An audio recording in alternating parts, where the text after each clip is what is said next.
problems with water in so many parts of the country, questions now being raised about the political will to enact policies for environmental protection in KwaZulu-Natal. Durban residents who depend financially on the environment gathered at a community-led climate change conference today.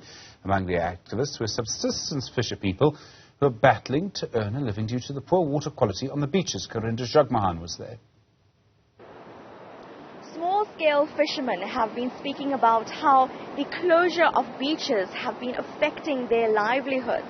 Now here, this Blue Lagoon beach in Durban is prominent, where you'll often find a number of fishermen coming through to get their catch of the day. But it has been closed because of raw sewage leakages in the Umgeni River. My colleague Spongise Ngobande is showing you. Further up this river, there are raw sewage leakages in this river that is flowing down into this beach. Now, of course, it affects the livelihoods of those who depend on this beach, the subsistence fishermen. Earlier on, they spoke at this conference organized by the South Durban Community Environmental Alliance about how their livelihoods have been impacted. Take a listen to what they had to say. And this had a major impact on our marine living resources. And apart from that, many beaches had since been closed, and this had made our poor fisher folks vulnerable in the sense that they were not able to go onto the beach and catch fish to put food on the tables, or either to sell and earn an income. So we have subsistence fisher folks. These guys are reliable. They're reliant on the ocean to catch fish to sustain a living.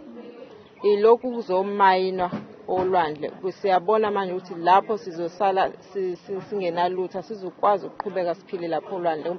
Now those are small-scale fishermen speaking about how the raw sewage leakages have been affecting their work. This was caused essentially by the April floods, which damaged major pump stations. There's also other reports of vandalism, as well as a lack of maintenance by the municipality. But back at that conference, there's also a conversation about climate change that is worsening over the years and impacting the globe. Now, there has been a call for more action to be taken by people in government spheres, people questioning the political will of those to enact change legislation that will protect environments like the ocean. Take a listen to what one researcher at that community meeting had to say. Our government, they should really consider, moving away from fossil fuel, looking at renewables, and because renewables, those are sustainable solutions, because looking at more of us as a country or as a continent digging coal or using fossil fuel as means of energy, it doesn't help, it wouldn't help. Let us look at the impact that it has, on the communities, on the environment, on the society, on South Africa as a whole. So we need to look at the holistic picture, that yes, we might be using fossil fuel now, but it's not the future. Most developed countries, they're moving away. There's a shift, there's a just transition away from fossil fuel. So why don't we follow suit as well? But I think there's a lack of political will to actually move away from fossil fuels. The eThekwini municipality says over 160 million rand is needed to fix sanitation infrastructure in the city.